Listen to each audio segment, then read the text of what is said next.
Vascaíno do Cerrado. Fala galera vascaína, eu sou o Thiago Fontes, falo direto de Brasília, Distrito Federal, trazendo mais um vídeo para o canal. Vamos trocar uma ideia, atualizações sobre tudo que rolou no Vasco nessa quarta-feira, uma quarta-feira muito agitada e cheia de notícias. Antes eu vou pedir para você deixar o joinha, deixa o like que é importante para o canal ser indicado no YouTube, se inscreve no canal e falar da minha parceira, a 1xBet é patrocinadora do canal Vascaíno do Cerrado. Amanhã tem Campeonato Brasileiro, o Santos encara o Cruzeiro, uma partida aí dos desesperados, times que não vencem há muito tempo no Campeonato Brasileiro, estão pagando 2,51 na vitória do Santos, 3,14 no empate, 2,96 na vitória do Cruzeiro. Eu acho que minha leitura para essa partida, para a galera que gosta de trade, é um jogo para poucos gols, viu? Menos 2,5, menos 3,5 gols. Porque é uma partida que eu falei que vai ser muito tensa entre os dois times. Quem quiser fazer uma fezinha, o link está no primeiro comentário fixado, clicou, faz o cadastro, me dá uma força. O código promocional é do Cerrado, com C aqui, ó. E o primeiro depósito ou Pix, se você fizer no valor de até R$ 1.200, a 1xBet dobra em bônus para você usar no site ou na plataforma. A 1xBet é parceira do canal Vascaíno do Cerrado em 2023, beleza? Vamos de notícia, vou falar de futebol, vou começar com o jogo do Vasco, que vai ser no sábado no Engenhão. Mais de 30 mil ingressos já foram vendidos para essa partida. Como eu trouxe aqui, o Engenhão tem uma capacidade de 46 mil lugares, 10% vai ser destinado para a torcida do Fluminense, mais de 4 mil ingressos, e a promessa é de casa cheia de vascaínos para esse clássico, que virou um clássico quente, né? Virou um clássico nos últimos anos acirrado, briga de torcedores em redes sociais, debates acalorados e com o Fluminense se dando bem nos últimos anos, né? Então o Vasco precisa de qualquer forma buscar um resultado positivo no Engenhão. Para isso, treinou no Engenhão hoje para fazer um reconhecimento do gramado, que é diferente, é sintético. Embora dizem que a tecnologia do gramado do Engenhão é bem diferente da do Palmeiras e do Atlético Paranaense, é o melhor que tem, muitos elogiaram aí o tal do tapetinho lá do Engenhão. E o Vasco pode ter algumas mudanças interessantes para essa partida. Você lembra lá que eu falei que o jogo Vasco e Bahia, o segundo tempo, para mim me agradou mais que o primeiro tempo e que o Vasco deveria entrar com aquele modelo, com aquela escalação? Aí o GE veio ontem com a escalação do primeiro tempo. E hoje parece que as coisas mudaram. Falei que elas deveriam mudar. Diz que o Sebastião está treinando bem e ele pode entrar no time titular, assim como o Payet. Aí você teria dois jogadores daqueles três que entraram. Falta só o Marlon Gomes, que vai estar à disposição, mas vai estar com a proteção nasal lá, do osso nasal, porque fraturou o nariz. Mas de qualquer forma ele não entraria como titular, né? E esses dois jogadores entrando, vai acabar sobrando para o Serginho e o Peck. Eles saem do time com a entrada do Payet e do Sebastião, que vem treinando bem. Fez gols aí no amistoso, fez 2 e pode ir para a partida. Seria um Vasco montado com o Léo Jardim, o Pumito Bambu, o Maicon no lugar do Medel, Léo e Piton. Volta o Zé Gabriel para ser o primeiro volante. E aí você teria o Praxedes e o Paulinho no ataque, Praxedes, Paulinho e o Payet no ataque, o Sebastião com o Verratti. Me agrada mais essa escalação. Se ela vai funcionar, se o adversário é diferente, eu não sei, né? Só testando dentro de campo, mas me agrada mais essa escalação porque a gente ganharia mais no meio de campo. Acho que o Fluminense não pode ter espaço para jogar. Inclusive, isso é uma notícia que eu ia pesquisar, acabei esquecendo de pesquisar. Se tivesse informação, coloca aqui pra gente, de que o Ganso não vai jogar, não deve jogar contra o Vasco. E aí seria um baita desfalque. Já não tem o Samuel Xavier, que é o lateral. O Fernando Diniz está suspenso, também não vai para o jogo. Mas o técnico vai ter o auxiliar fazendo o que ele quer que faça o trabalho, né? E aí uma perda do Ganso no meio de campo, é um jogador que tem sido bastante útil nesse meio de campo do Fluminense, cadenciador, um 10 clássico. Então, se realmente ele não for para o jogo, o Fluminense vem diferente. Então o Vasco precisa priorizar assim, o meio de campo para não dar espaço para o Fluminense jogar, porque o Fluminense tem bons jogadores, não é à toa. O Fluminense não está à toa numa semifinal de campeonato da Libertadores. Você tem que entender isso, não está à toa. Mas clássico é clássico, se entrar com vontade, com determinação e se buscar, a gente consegue uma vitória aí, beleza? Eu quero... Você lembra do Cocão? É o Matheus Carvalho? Aquele jogador que veio do Náutico, que vinha sendo utilizado aí pelos técnicos. Com o Ramon Dias ele não teve muito espaço. Ele vinha sendo utilizado com o Barbieri. Depois até chegou a participar de alguns jogos.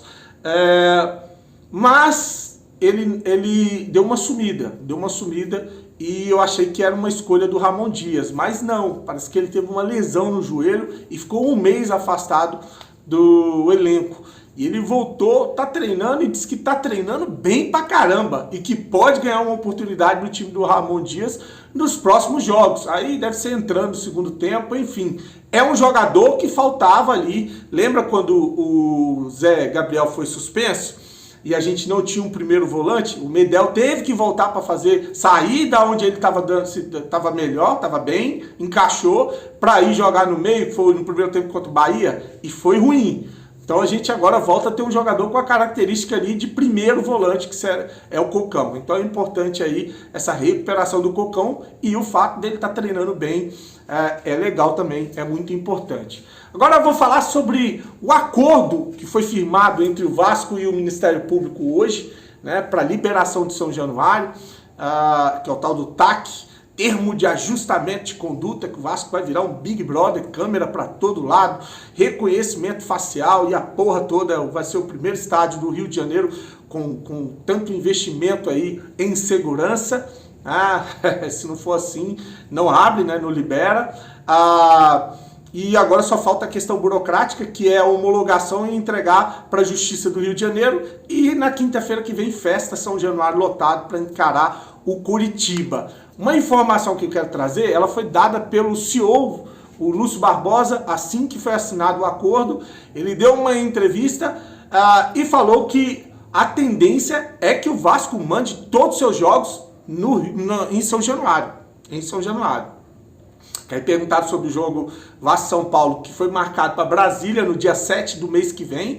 A CBF divulgou essa partida no Mané Garrincha, divulgou ontem, e aí o Lúcio Barbosa deu a entender que vai entrar com pedido na CBF para a partida acontecer em São Januário, que isso foi só uma questão protocolar, porque o Vasco tinha que apresentar um campo, e como o São Januário ainda estava interditado, ainda está, na verdade, falta só detalhes burocráticos, assim que liberar, ele vai pedir para o jogo de Vasco-São Paulo, no dia 7/10, acontecer em São Januário. Uma notícia triste para o torcedor de Brasília, meu filho ficou super chateado, mas uma notícia correta, uma notícia coerente para o momento que o Vasco está vivendo no Campeonato Brasileiro. Não é hora de estar desfilando por aí, não é hora de estar viajando para jogar em campo praticamente neutro, porque aqui ia ter muito torcedor de São Paulo. E é diferente a torcida de Brasília, do Maranhão, do Mato Grosso, enfim, de qualquer lugar, do Espírito Santo, é diferente da torcida do Rio de Janeiro, a diferença da Barreira, do São Januário, o clima,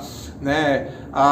Tem a questão da logística, tem a adaptação com o gramado, lá é o Caldeirão, eles vão se sentir jogando em um campo adversário de fato, então, com certeza, eu apoio o Vasco jogar em São Januário, tá? Mesmo querendo ver o Vasco em Brasília, nesse momento não é hora, esse momento é hora da gente focar para sair dessa situação e que colocaram a gente aí no primeiro turno e que precisa ser trabalhada para a gente buscar esses pontos importantes jogando em casa. Para finalizar o vídeo, quero falar de milhões entrando no Vasco, cerca de 100 milhões, e não é dinheiro da 777, para variar, né? É mais um negócio sendo fechado aí com recebíveis do Vasco.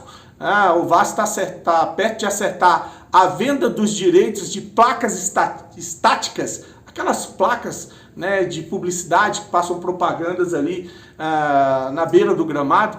Então ele está perto de acertar ali a venda dos direitos de publicidade dessas placas no Campeonato Brasileiro de 2025 até 2029. E por um valor de 98,2 milhões de reais para uma empresa chamada Brax. A Brax, na verdade, ela é uma intermediária em negociação de patrocínios e direitos de mídia.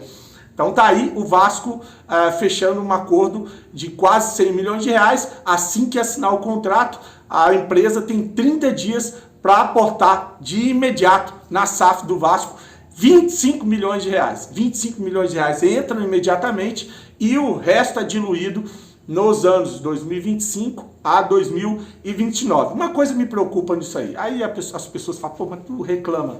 É lógico, a gente tem que estar de olho nos pontos positivos, é dinheiro entrando no Vasco, e nos pontos negativos, é a antecipação de recebíveis. Porque você está falando de dinheiro para uma venda de contrato de publicidade para de 2025 a 2029. Nós estamos em 2023. Então você está antecipando receita dos anos que depois lá na frente você vai precisar, apesar de que tem uma parte diluída. E você está antecipando receita de venda de publicidade e já antecipou receita, 212 milhões, da venda de 20% do direito de televisão pelos próximos 50 anos. Ou seja, a gente tem um momento que a gente não sabe o futuro do Vasco com relação a 777 e esse contrato que deve ser aberto depois das eleições. Se for constatado que houve fraude, que houve alguma coisa que lesou o Vasco, caminhos jurídicos ou meios legais vão ser buscados. Então a gente não sabe o cenário. Aí você tem antecipação de receita, de um lado, e do outro lado você tem um monte de não pagamento de compromissos, que é para clubes, para empresários, para jogadores, que estão inclusive na FIFA, e uma montagem de um elenco com uma folha salarial alta, com uma possibilidade muito grande, aí a gente bate na madeira para torcer para isso não acontecer, do Vasco ir para a segunda divisão. Então, o que seria legal? Seria legal o Vasco ficar na primeira divisão. É necessário o Vasco permanecer na primeira divisão, independente da discussão com relação à eleição e o contrato com a 777, e aí levantar o que foi feito para a gente amenizar futuros prejuízos, porque se o Vasco cai para a segunda divisão, entra um gestor e descobre que houve falcatrua e a gente vai com uma folha salarial alta, com uma debandada, com um monte de problema e antecipação de receitas que não estão pagando ou honrando com os compromissos, aí a gente pode ter um cenário de terra arrasada sim para o ano que vem. Muitos problemas para serem resolvidos. Então muito cuidado com antecipação de receita, folha salarial alta, com baixo rendimento esportivo, que é erro na gestão, que é o que causou todo esse prejuízo do Vasco nos últimos 20 anos, que é o que tanto falam aí.